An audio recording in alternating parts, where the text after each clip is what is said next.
कृष्ण ने केवल कहा नहीं, अपने शब्दों को साकार करके भी दिखाया। जैसे गीता के रूप में उनकी वाणी अनुकरणीय है, वैसे ही उनका जीवन भी।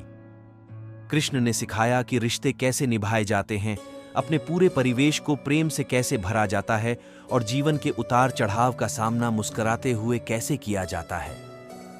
महाभारत के महानायक भगवान श्री कृष्ण मानव इतिहास में मनुष्यता के सबसे बड़े मार्गदर्शक हैं। उनका गीता उपदेश जीवन प्रबंधन का अनुपम ग्रंथ है और उनका व्यक्तित्व कृतित्व गीता की साकार और प्रेरक कसौटी। यदि हम प्रयास करें तो उनके जीवन से सीख लेकर पूरी 360 डिग्री पर अपने जीवन को सफल, सार्थक और उन्हीं की भांति यशस्वी बना सकते हैं। संसार की रणभूमि में अपने जीवन की महाभारत में जय के लिए कृष्ण के जीवन सूत्र ही लक्ष्य सिद्धि के कारगर मंत्र हैं।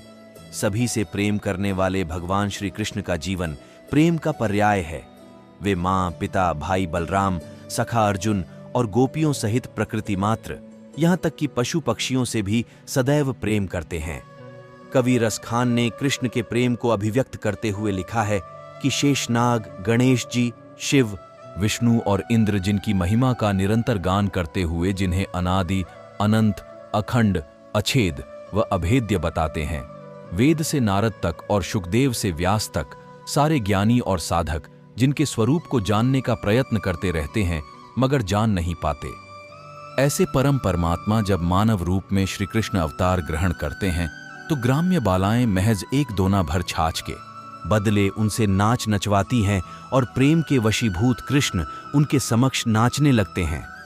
श्री कृष्ण सिखाते हैं, निश्चल प्रेम हर क्षण को सुख से भर देता है और पशु पक्षियों सहित पूरे परिवेश को आनंदमय कर देता है। हर समय मुस्कुराने वाले श्री कृष्ण का समूचा जीवन संकट, संघर्ष और चुनौतियों की कथा है। उनका जन्म कंस के कारागार में हुआ। जैसे तैसे नवजात कृष्ण सुरक्षित गोकुल पहुंचाए गए, मगर पढ़े होने तक पूतना सहित अनेक राक्षसों ने उन पर घात लगाई। जरासंध के भय से उन्हें कुटुंब सहित मथुरा छोड़ द्वारका बसानी पड़ी। महाभारत का युद्ध हुआ जिसमें उनकी इकलौती बहन सुभद्रा के पुत्र अभिमन्यु की निर्मम हत्या हो गई। गांधारी ने कृष्ण को उनके कुलनश का शाप दिया और कृष्ण की आंखों के सामने उनका सारा कुटुंब आपस में लड़कर मर गया। मतलब आदि से अंत तक बहुत कुछ अप्रिय व कष्टदायक घटा। बावजूद इसके कृष्ण की आंखों से कभी आंसू न निकले।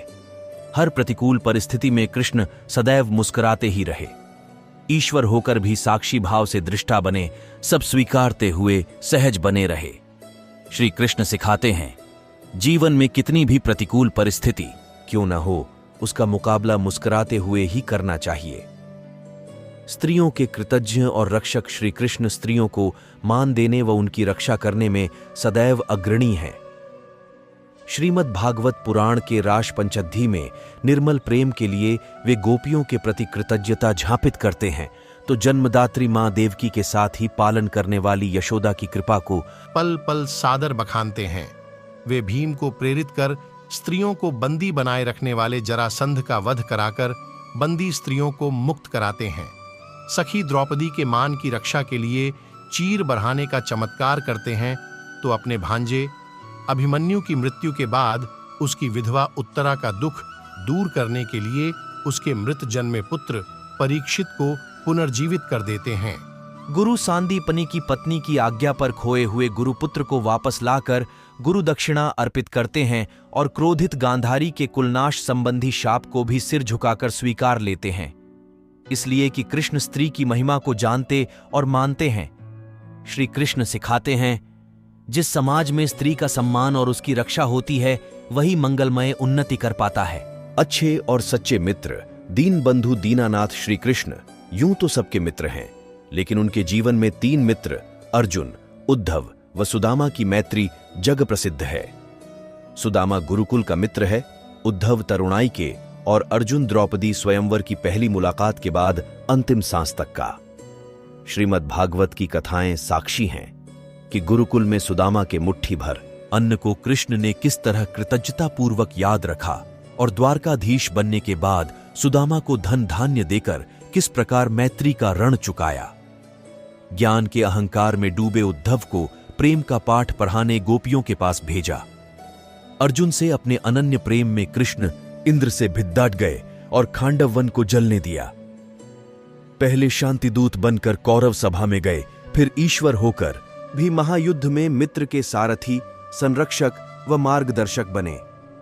मित्र कर्मपट से विचलित हुआ तो गीता का उपदेश दिया और युद्ध में विजय के बाद मित्र कहीं अहंकारी न हो जाए, इसलिए युद्ध के बाद अनुगीता सुनाई।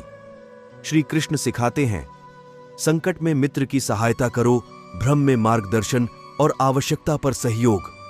यह सब निस्वार्थ हो और कर्ता भाव से रहित हो तभी सच्ची मित्रता है।